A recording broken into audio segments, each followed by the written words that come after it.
Now that we have covered the Fool card and have gained an understanding for the true symbolism within this card and its connection to Orion, our God consciousness, let us move on to the next two cards. For these are the cards that give us the first glimpses into the truth of who we really are. And that truth is, we are much more than our physical containers. We are ethereal beings first and foremost. The following two cards are card number 1, the Magician, and card number 2, the High Priestess. Now, if we look to the Fibonacci sequence, and as explained in the previous video, is what all growth and expansion in the universe is based upon, we can see how these two cards relate to the following two numbers in this sequence, which are 1 plus 1. When we look where these two numbers are located in the golden mean spiral, we see that although they are separate, they are still contained together in the first golden mean section. This is symbolic of the soul birthed into existence from the consciousness of God, represented by 0, and splitting into male and female upon its manifestation into existence. The ancient Egyptians refer to this in their texts as when he was 1 became 3. If we also look at the red line within the golden mean spiral, we see it begins at the corner of this first golden mean section, containing these two numbers. Also note that the line touches only 3 sides of the first section, showing us the first representation of the Trinity, which is symbolic of God and the male and female divine twin souls.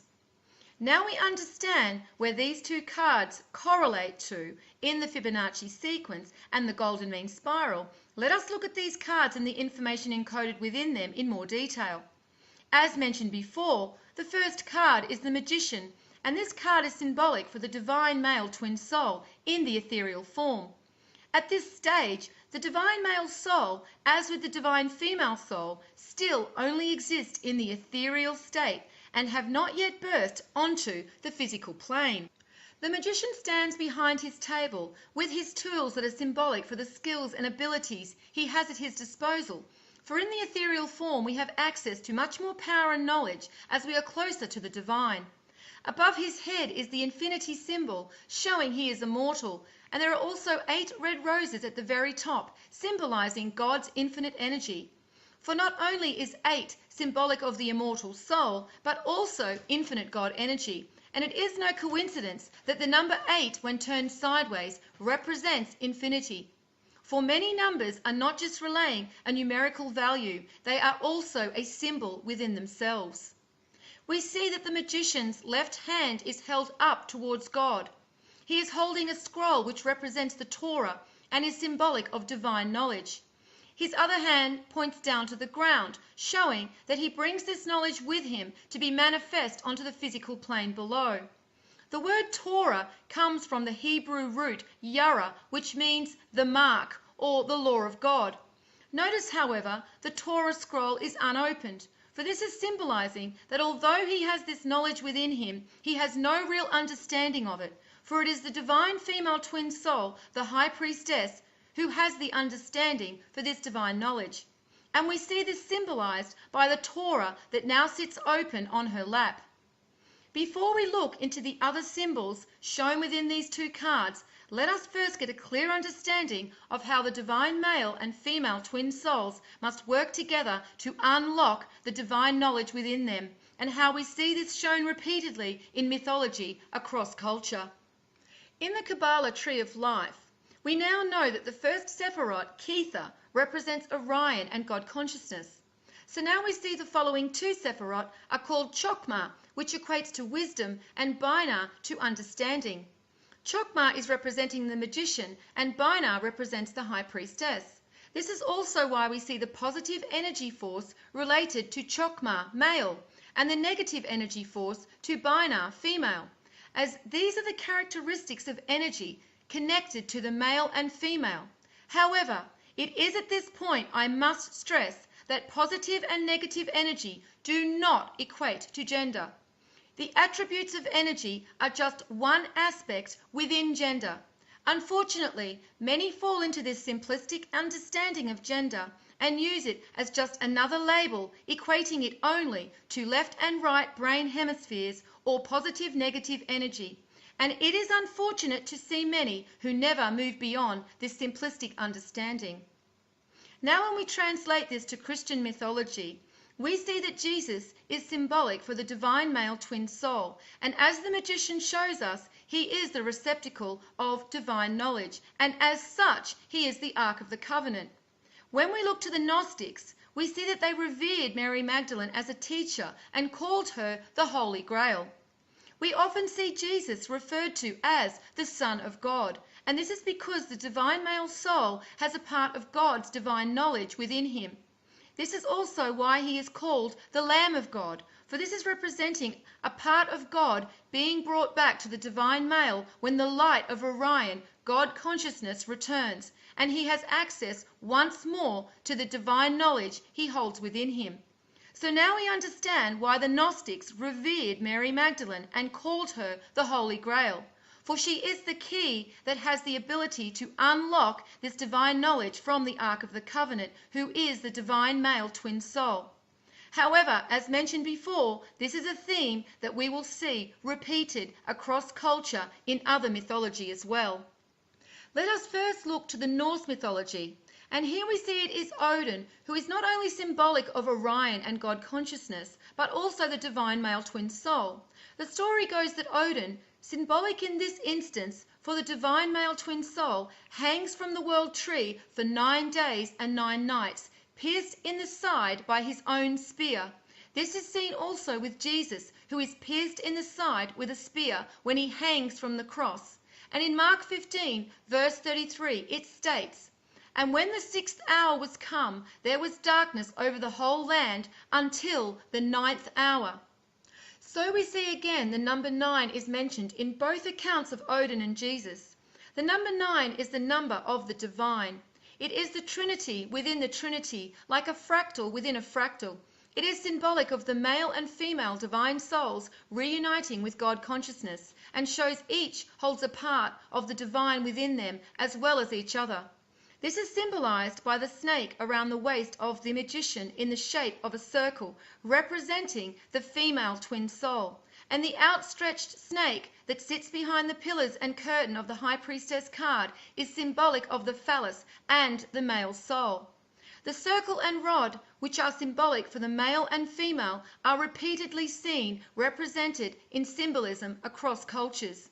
For more understanding of this, we can also look to the yin-yang symbol that shows the male and female twin soul, each with a part of the other within them. Yin-yang is not representing energy as we have been led to believe, for energy must be absolute in its polarity. What this ancient symbol is representing are the twin souls. So let us return to Odin, who hung from the world tree for 9 days and 9 nights. After this time, he is given divine knowledge by way of the runes, but it is said that it is Freya, his consort, the embodiment of the divine female twin soul, that teaches Odin the magic and knowledge of the runes. However, even when we look to Odin in his representation of Orion and God consciousness, we see that he has 2 ravens called Hugin and Munin. In Old Norse, Hugin means thought, and Munin means memory or mind. So here we see that Hugin represents the divine female soul's ability to understand or have thought, and Munin, representing memory or mind, is symbolic of the divine wisdom held within the male soul. It is said that Odin sends these ravens out at sunrise to fly all over the world and bring information back to him at sunset.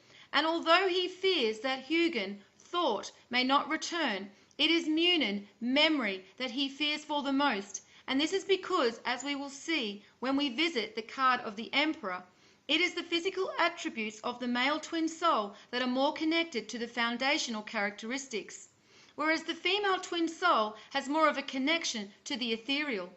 Due to these foundational attributes of the male twin soul, as we descend into lower consciousness, they are the first to lose the memory of their divinity. And when consciousness returns, their ability to remember their divinity takes longer to return. We see this also in the Zohar with Lilith, leaving the garden in disgust because Adam no longer sees her as his equal. Once again, this is representing the male twin soul's descent into lower consciousness and his loss of memory in regards to his divinity. However, in regards to Norse mythology, it is also interesting to note that the Norse peoples say that their mythology is not actually speaking of past events, but is in fact prophecy. But it does not end with Norse mythology, for as we look between the many layers of Hindu mythology, we can see the god Shiva and his consort Shakti once again symbolize the divine male and female twin souls in their ethereal form. In this depiction of Shiva and Shakti, we can see that the light of Vishnu, who symbolizes the God consciousness of Orion, is shown shining down onto Shiva's head and then transferred from his hand into a receptacle called a lingam. The lingam is a container and correlates to the Ark of the Covenant. The word lingam is Sanskrit for mark, and if we remember, the Torah is also Hebrew for mark. Shiva's consort Shakti's equivalent of the lingam is the yoni, and due to it being a receptacle for the lingam, it is often mistaken to be symbolic of the female genitals. However, as with the lingam being equated to a phallic symbol, there is no mention of this being the case in any Hindu texts. Like with the divine male twin soul Shiva, there are many different aspects to the divine female twin soul Shakti, represented by other goddesses within the Hindu mythology. The goddess associated with the characteristics of knowledge within Shakti is Saraswati, who represents knowledge, music, arts, and science. Saraswati is the wife of Vishnu. Once again, we remember Vishnu being symbolic for God consciousness and Orion. So we see the direct connection of divine knowledge and the divine female twin soul. Vishnu, however, also has other aspects depicted by different gods, and the aspect symbolic for the creation of souls from God consciousness is symbolized by Brahma, and it is said that it was with Saraswati's knowledge that Brahma created the universe. Again, we see that it is the divine female twin soul that has the understanding of divine knowledge, so it is not surprising that religious establishments had an agenda to remove her completely to any connection of knowledge and intellect, and instead made her only symbolic of reproduction.